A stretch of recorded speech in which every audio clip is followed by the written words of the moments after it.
single morning.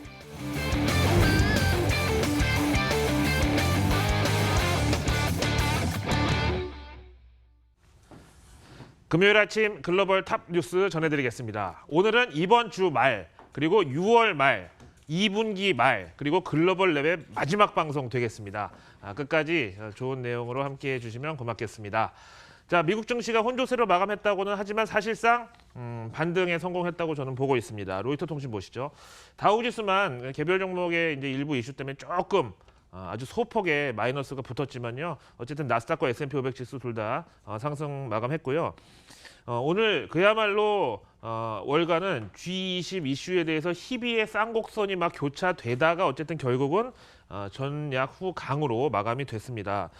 일단 장 초반에 나온 뉴스가 중국 측에서 우리는 화웨이를 양보할 수 없다. 사실 이게 미중 관세 전쟁의 도화선이 됐다고 해도 과언이 아닌데 화웨이에 대한 제재를 풀어달라. 그렇지 않으면 무역 협상 의미 없다. 이렇게 얘기했고 스티브 무누신 미국 재무장관은 그럴 일은 없을 것이다. 오히려 우는 애한테는 젖주는 게 아니라 매를 들 수 있다. 관세를 추가로 때릴 수가 있다. 이렇게 이제 양국 간의 설전이 오고 갔죠.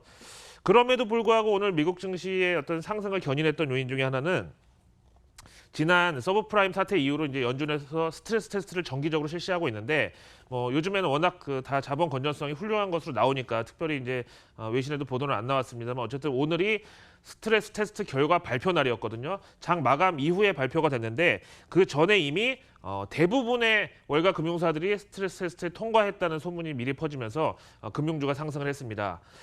그러고 나서 결국은 스트레스 테스트 마친 월가 금융사들이 배당하고 자사주 매입 확대를 발표를 했죠. 이거를 미리 알고 금융주의 선제적 대응이 들어갔다 이렇게 보겠습니다. 자, G20 정상회담이 마침내 오늘부터 개막을 합니다. 일단 미국부터 유럽 각국 정상들이 일본 오사카로 모여들고 있는 가운데 지금 그야말로 일본이 뜨겁습니다. 잘 아시는 대로 일본하고 우리가 시차가 없기 때문에 조금 뒤 이제 8시부터 이제 공식적인 행사가 이제 막 있을 건데요. 여기 이제 어쨌든 미국, 중국, 러시아 그리고 한국도 네 커트 중에 한 커트를 차지했으니까 우리도 이 정도면 글로벌 4강 중에 하나라고 봐도 되겠죠. 이거는 아사히만의 어떤 얘기가 아니라 진짜로 이번 G20은 역대 최대의 관심 몰이가 일어나고 있다고 해도 과언이 아니고요. 지금 무역 분쟁, 그다음에 북한 관련된 핵談判, 그다음에 러시아하고 미국 간의 어떤 지난 대선 때 있었던 대선 개입 스캔들부터 해서 관세 여러 가지 이슈가 지금 겹쳐 있는데 어쨌든 지금 아사히는 우리한테 그렇게 크게 적대적인 언론은 아닙니다만 이제 문재인 대통령에 대해서 얘기하고 있는데 아베 총리와의 회담은 결국 불발이 된 것으로 그런데 조금 기분 나쁘게도 아베 총리가 G20 정상 중에서 나머지 이제 자기네 일본 빼고 G18개국은 다 정상을 만나는데 우리나라만 안 만나는 걸로 나와 있고요. 지금 약간 문 대통령 관련된 얘기가 나오고 있고 대신에 한반도 운전자론을 얼마나 이번에 다시 고수를 할 것인가 각국 정상들한테 한반도 이 평화에 대한 어떤 얼만큼의 지지를 얻어낼까도 중요한 관심사 중에 하나라고 보겠습니다. 자, 그다음에 트럼프 대통령이 출국하면서 여러 가지 또 얘기를 했는데요. 이번에 푸틴하고 시진핑하고 내가 뭔가 한판 승부를 보고 오겠다라면서 일본행에 나섰습니다. 일단 요 사진부터 말씀드리면은 우리나라 문 대통령하고 김정숙 여사 일본 도착했는데 위에 캐노피가 없는 요 게이트를 줘가지고 우산을 쓰고 내렸다고 홀대 받았다고 하는 사람들이 있는데 보시다시피 트럼프도 자기가 우산을 쓰고 내렸습니다. 이상한 선동으로 반일 감정을 부채질하는 건 옳지 않다고 보고요. 어쨌든 트럼프도 자기 손으로 자기가 우산 들고 내렸고 일단은 푸틴하고 시진핑을 만나는 게 어떤 의미가 있냐면은 내년 이제 미국의 대통령 선거 앞두고 트럼프도 재선을 노리고 있잖아요. 근데 지난 이제 자기가 이제 첫 대통령이 될 때 대선 당시 최대 아킬레스건이 바로 러시아의 선거 개입 혐의였었는데 뮬러 특검도 이제 끝났고 이런 상황에서 푸틴이 어떤 입장 표명을 해주면 트럼프 입장에서는 내년 대선을 준비하는 데서 좋죠. 그래서 푸틴이 나는 미국 대통령 선거에 개입할 생각도 없고 그런 적도 없다 뭐 이렇게 좀 얘기를 해주면 트럼프가 역시 그렇죠 하면서 이제 맞장구를 칠 요량이고, 그 다음에 지금 또 트럼프 노믹스가 약발을 받아가지고 역대 미국 대통령 그 증시 성적 중에서 취임 후 상승률이 가장 높은 편에 지금 속하는데, 그러다 보니까 자신의 집권 2기 경제를 좌우할 최대 과제는 중국과의 무역 협상이 되겠죠. 그래서 그 어느 하나 소홀할 수가 없는 상황입니다. 그 다음에 이제 앞에 로이터 통신의 마감 브리핑에서 전해드렸습니다만 미중 무역 담판 전에 양측이 경고 사격을 주고받은 건 뭐 중국이 화웨이 제재 풀어라, 미국이 그런 소리하면 관세 추가로 맞을 수 있다, 이제 이렇게 한 번씩 경고 사격했다고 보고, ABC 뉴스에서는 참 뭐 트럼프 노믹스, 뭐 트럼프 윈도우 드레싱, 뭐 하여튼 뭐 별거 다 나오는데 트럼프 위크엔드 관전 포인트 5개가 있다 이렇게 보고 있는데요. 일단 이 중에는 한국 관련된 소식도 있으니까 들어볼까요? 먼저 첫 번째, 시진핑하고 무역 협상에 있어서 인내와 양보 사이라는 건 뭐냐면 관세를 유예해주고 약간 좀 연기해주는 게 인내라면, 양보는 내가 손해 보면서 상대방을 이롭게 해주는, 그건 없을 것이다. 그래서 일단 이번에 완전한 협상 타결보다는 그냥 연기 정도만 나온다고 해도 소기의 목적은 달성했다, 이런 입장이고요. 그다음에 관전 포인트 두 번째, 앞에 말씀드렸지만 푸틴하고 정상회담 있고 뮬러 특검에서 트럼프의 러시아하고의 그 내통 혐의가 무혐의 판결 난 뒤에 첫 만남이기 때문에 트럼프가 그동안은 이제 재판 중이라는 이유로 언급을 회피했다면 이번에 푸틴하고 뭔가 이제 우리 둘 사이를 갈라놓는 이간질로 없어졌으니 뭐 잘해보자 뭐 이런 식으로 나올 수도 있죠. 세 번째, 한국의 DMZ를 방문하는데 현재 우리나라에서는 이렇게 알고 있고, 그 다음에 한미 연합사에서도 뭐 경호나 어떤 그 인력을 배치한다고 지금 대비를 하고 있다고 하는데, 백악관 측은 아직까지 노플랜이다 이렇게 지금 맞고 있어요. 이게 어떤 뭐 경호나 의전 때문에 그런 건지 아니면 안 정해졌는지 뭐 그건 아직 모르겠습니다만, 이게 왜 이렇게 얘기가 났냐면 지난번 첫 번째 트럼프 대통령 방한 때 원래 DMZ 가기로 했는데 그때 기상 악화 때문에 헬기가 못 떠가지고 뭐 취소됐던 전력이 있기 때문에 이번엔 가지 않겠냐 이거죠.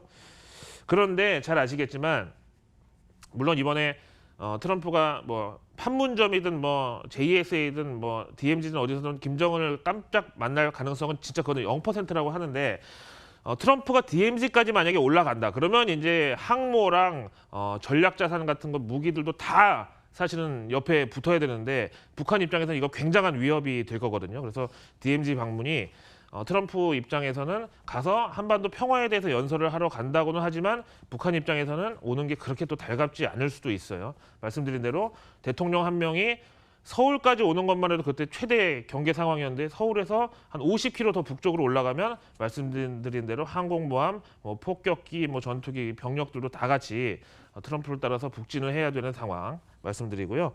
그 다음에 이제 트럼프가 이란 폭격에 대해서 지시를 했다가 캔슬했다고 하고 또 뭐 페이크 뉴스다 해가지고 아예 고려만 했지 결정한 적 없다고 하고 지금 그런 상황인데, G20 이번 회담에서 거의 전체 미국만 뺀 19개 국가가 미국의 동맹국이라고 해도 과언은 아닌데 동맹국들하고 이란 해법에 대해서 좀 소통을 할 것이다.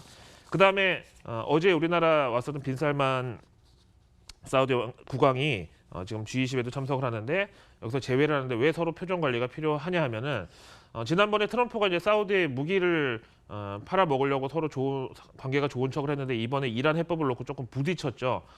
그 다음에 이제 사우디하고 최근 미국 관계는 뭐 여러 가지 뭐 이스라엘에 대한 미국의 스탠스나 이런 걸 놓고 좀 그렇게 좋지는 또 않은 상황이란 말이에요. 그러니까 사우디 입장에서는 지난번에 뭐 팔러 와가지고는 막 그 친한 척 하다가 이제 그 뒤로는 갑자기 또 안면을 바꿨네. 그래서 조금 서로 좀 껄끄러울 수도 있는 자리. 다음에 마켓워치 보겠습니다. 오늘 미국의 1분기 GDP 확정치가 발표됐는데요. 3.1%로 그야말로 서프라이즈를 기록했습니다. 근데 이렇게 헤드라인 넘버는 3%가 넘었지만 여기에는 득과 실이 있었는데 미국 경제의 70%를 차지한다고 알려져 있는 개인 소비는 조금 부진했고 1분기 기업의 고정 투자가 선전하면서 이 개인 소비 부진분을 상쇄해줬다. 근데 전문가들은 원래 미국의 GDP는 상저하고로 알려져 있잖아요. 1, 2분기가 조금 낮고 3, 4분기에 그걸 만회하는. 근데 올해는 반드시 그렇지 않을 것이다. 다시 말하면 올해 상저하고를 감안하면 1분기가 전대 3%가 나왔으면 3, 4분기는 막 4% 나와야 되는데 그거 아니고 올해는 약간 너무 1분기에 먼저 슈팅한 감이 있다라고 경고를 했대요. 일단 이것도 연준 입장에서는 1분기 GDP가 3%가 넘었는데 금리 인하를 고려한다는 건 조금 어불성설이 될 수도 있죠. 자, 그다음에 앞에 보신 스트레스 테스트 월가 금융사들이 대부분 통과를 했는데요. 그러고 나서 바로 배당 자사주 매입 확대를 발표했고 JP모간 체이스, 골드만삭스 등등이 여기에 동참을 했습니다. 연준의 어떤 스트레스 테스트 통과 후에 잉여금, 유보금 줄여가지고 이제 그걸로 결국은 주주 이익을 환원해 주면서 이제 투자 활동에 나서겠다는데 지난 금융위기 이후로 조금 미국 금융사들이 상태가 안 좋았을 때 그 TARP라고 했죠. 그 부실자산 안정화 프로그램 돈 받을 때 이럴 때는 약발이 더 컸고 그 뒤로도 없는 건 아닌데 항상 월가 이 스트레스 테스트를 무사히 통과했다는 소식이 있으면 당연히 국내 외국인들도 여기에 따라서 비중 확대 경향이 있어 왔습니다. 자, 그다음에 오늘 비트코인이 그야말로 천정부지까지 치솟았다가 바로 오늘 추락을 했는데요. 뭐 천정에서 바닥까지 떨어진 건 아니고 이제 그동안 많이 올랐다 보니까 이제 오늘 낙폭도 컸는데 지금 사진에 보시는 펀드 스트레트의 토마스 리 이분 JP 모간 체이스의 수석 투자 전략가였다가 이제 갑자기 코인에 꽂혔던 사람인데 이 사람이 오늘 블로그에서 최근의 급변동, 뭐 상승이라고 표현 안 하고 최근의 어떤 급변동은 장기 관점으로 보자라면서 약간 좀 과열에 대해서 경계 목소리를 내니까 이 사람 한마디에 바로 출구를 향해서 투자자들이 몰려가지고 인사인해를 이루었다. 마지막 내용입니다. 오늘 이제 글로벌 랩 마지막 시간이기도 하고 일단 좀 중장기 관점에서 이거는 어떤 뭐 국회와 청와대에서도 사실은 이 자료를 다 받아봤을 텐데 이렇습니다. 한국, 일본, 독일, 이탈리아가 2050년 생산 인구 절벽을 앞두고 있다. 2050년 하면 진짜 공산 과학 영화에 나오는 것 같지만 지금으로 생각해보면 진짜 30년밖에 안 남았단 말이에요. 20세에서 64세 생산 가능 인력 급감주의 4개국을 보면 물론 OECD 평균은 계속 이제 어느 정도 유지는 되고 있지만 일본이 가장 많이 떨어지고 그다음에 어떤 기울기를 보면 한국도 여기 만만치가 않은 수준으로 떨어진다. 이런 OECD의 경고가 나왔습니다. 물론 OECD나 IMF나 IBRD나 ADB 같은 데의 전망은 다 현재 시점으로 봤을 때 그렇다. 만약에 뭐 한국에서 월드컵이 또 한 번 열리면 월드컵 베이비가 또 한 번 인구 절벽을 해소해 줄 수도 있고 뭐 그런 상황입니다. 자, 오늘 이번 주 마지막 날 6월의 마지막 거래일, 그다음에 2분기 마지막 날인데요. 오늘 증시 외국인들의 G20을 앞둔 투심은 어떨지 월가 인터뷰 통해서 알아보겠습니다.